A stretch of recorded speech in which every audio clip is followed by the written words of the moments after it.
Hi guys, welcome to week 1 of the lockdown lessons. I'm Marcus Cordock and I'm going to be doing the next 10 weeks of bass with you guys. I want to cover as much as possible in these 10 weeks. I want there to be something for everyone.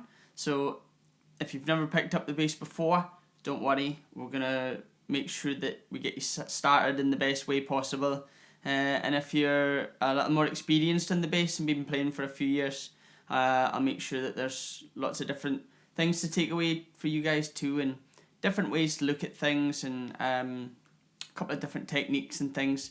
And we're also going to be learning a couple of songs to play together, and there'll be 2 performance videos with another piano player, drummer, guitar player and singer as well. So hope you guys enjoy it, and keep tuning in for the next 10 weeks. So to start, I want to just go right to the beginning and make sure that when we first pick up the bass that we're holding it right and that we're comfortable playing it. Even if you're a bit more experienced, if you've got any problems with your wrist or you're feeling any pain while you're playing the bass, that can quite often just be something as simple as the way that you're holding it. So we want to make sure that we've got the bass just in there at the side of the belly, just coming off from the front of us at about a 45-degree angle. And that just means that we can get our plucking hand in over the top. There's no bends in the wrist. It's just a nice, relaxed, straight kind of wrist. So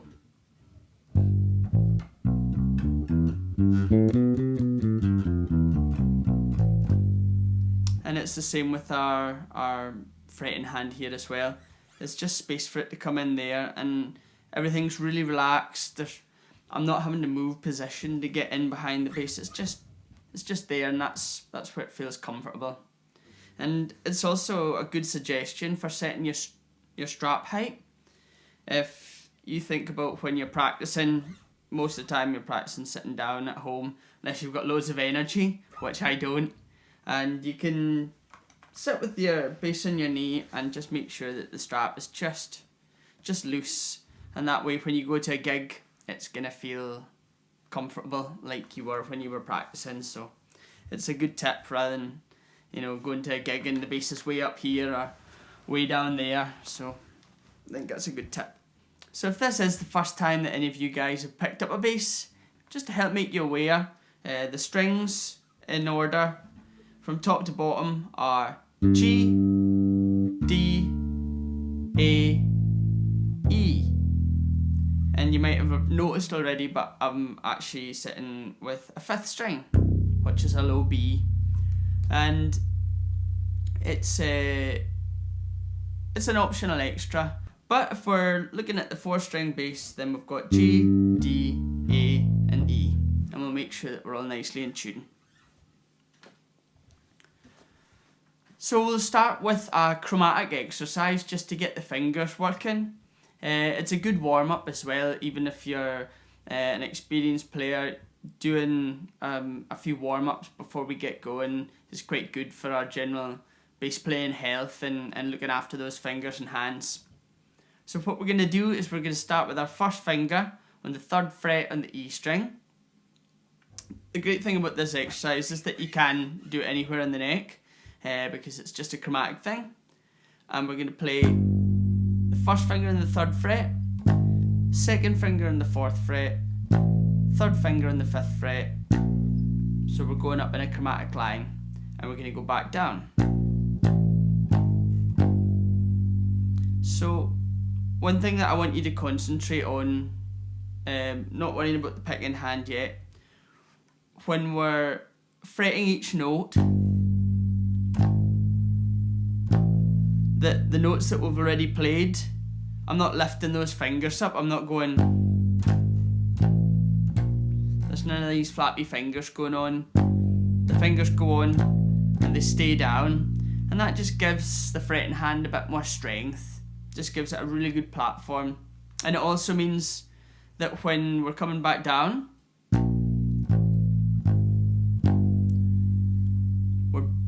I'm not really lifting my fingers too far away. I'm not going which means that if I was doing a fast line, I've got so much further to go to get my fingers back into position. So it's good to get into a technique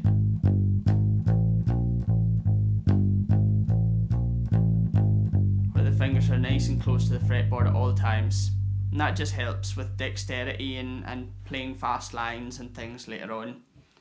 So, just to take this exercise a bit further, we can do it across all 4 strings. So we can play the first line on the E string, starting on the 3rd fret. So we're going to go first finger, second finger, third finger, fourth finger. And we're going to move the whole thing up a string.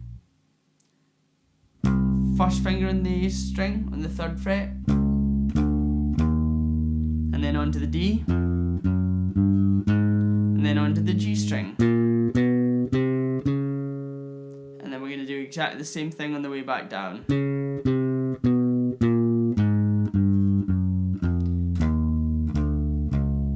And all the way back down to where we started.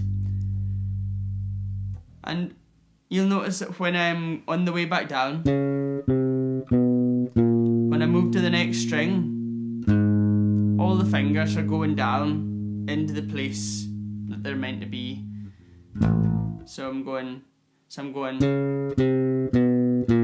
all of them down, all of them down. And that way they're already going to be in place for the next notes that I'm about to play, which is a great thing to do. Another thing that's good to think about in practice is that when we're practicing these type of things, it's good to practice it with a metronome. That just gets us used to playing in time, and eventually we start building up almost a natural metronome. You really start getting used to the feel of time, and also making sure that each note is really consistent and even, and they're all the same volume. You're all playing with the same pressure. And it's also good to maybe start off with the metronome as quiet as we possibly can, and then the way back down just slightly increase the volume, and then in the way up slightly louder. And what we have to really concentrate then with the metronome is making sure that we're not speeding up or slowing down.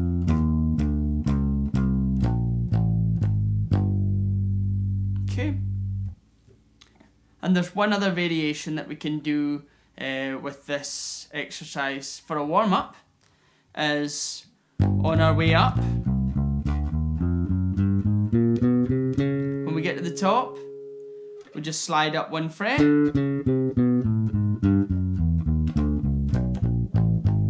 So we've moved everything up a fret. And then on the way back up, we just slide up 1 again.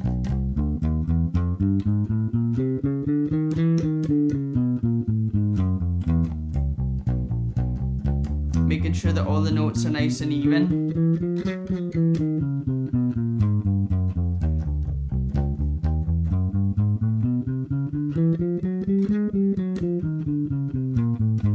And then we can go back down.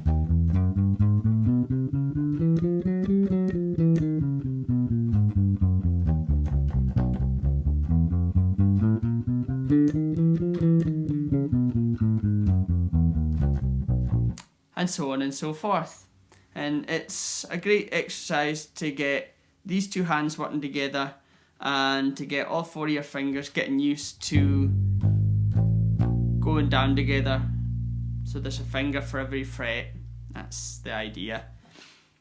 And also one other tip about gripping with a fretting hand is that my thumb will be just behind my second finger, my middle finger, on the fretboard. So it's almost like I'm grabbing my second finger through the fret. And then when we start sliding up, everything moves. The thumb doesn't stay where it is. or else you end up with the thumb way down here and your fingers getting away. So just make sure that you get used to actually just sliding.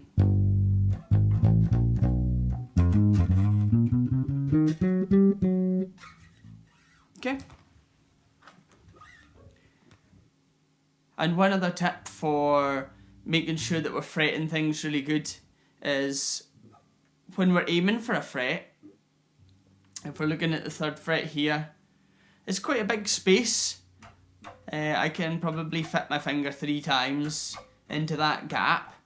But what I'm aiming for is if I'm looking at the 3rd fret, 1, 2, 3, I want to be playing as close to over the top of the fret as I possibly can, because that way it's the least amount of pressure that I need to apply to the neck to make that note sound. You can actually try it just by gently squeezing until you start making a sound. And as soon as I go back to the middle, so you can see that when I'm over the top of the fret, that's the most economic way of playing the note, I would say. So make sure that you're aiming for those frets.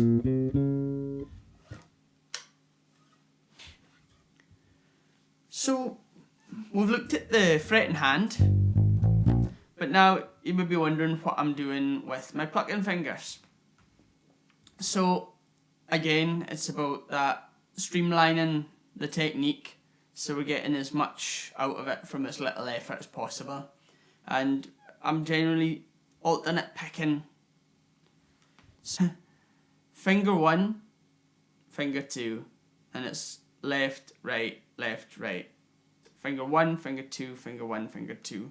So if I'm counting the fingers, be 1, 2, 1, 2, 1, 2, 1, 2, 1, 2, 1, 2, 1, 2, 1, 2. So that's on the way up. And then on the way back down, 1, 2, 1, 2, 1, 2, and so on and so forth. This alternate picking just means that when we've got the chance to have a finger free, while one's doing the work, the other one's getting ready to make the next attack on the string. So that just keeps us moving. So another thing that I want to talk about on the plucking hand, it's something that is really important. It's something that maybe gets looked over, sometimes forgotten about, but that's actually something as simple as muting the strings. So when we're actually fretting, our fingers are naturally in a place that are muting the strings below the notes that we're playing. They're underneath. So if I'm playing on the E string, all the strings below it are all nicely muted by that hand anyway. But as we get further up and I'm playing the D string,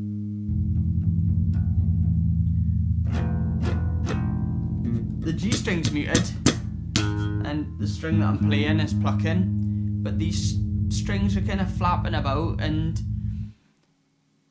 it might not be something that you're aware of at first, and it's something that is easily hidden in a band situation because there's so much noise going on.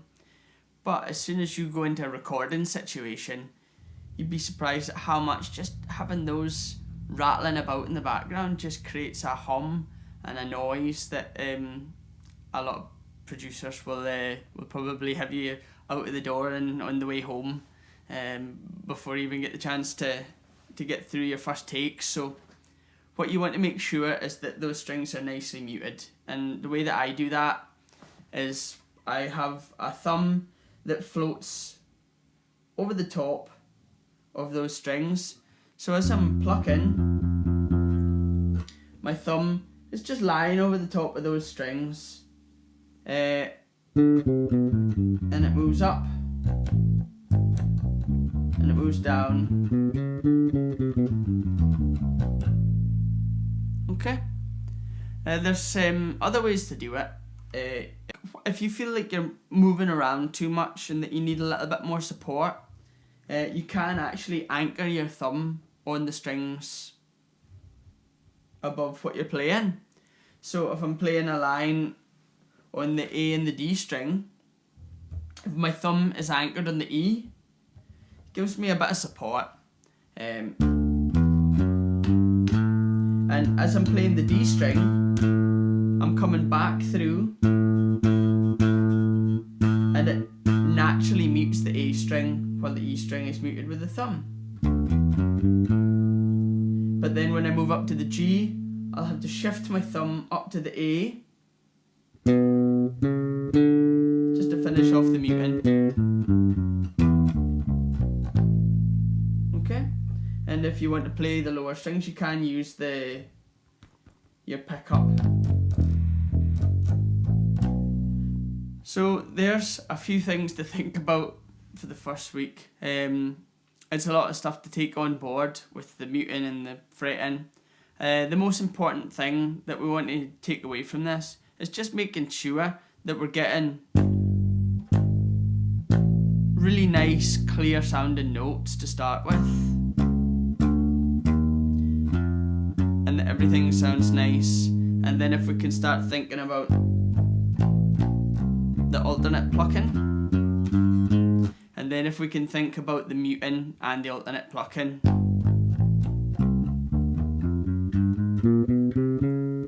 and remember, all of this can be practiced with a metronome. It's something that can help our internal time. So when we do go to play with a band, we're nice and tight, we can lock in with the drummer, and it all feels good from there. So we'll be back next week, and we can look at some other techniques. We're also going to start learning our first song, which is going to be Figure It Out by Royal Blood. So if you want to go away and have a listen to that, if you've not heard it, for that we're actually going to look at some plectrum playing as well, as for the style of the song, it needs that attack. But we can look at all that next week. Thanks very much for joining us, and thank you to our fantastic sponsors for helping make this possible. And hope to see you all again next week.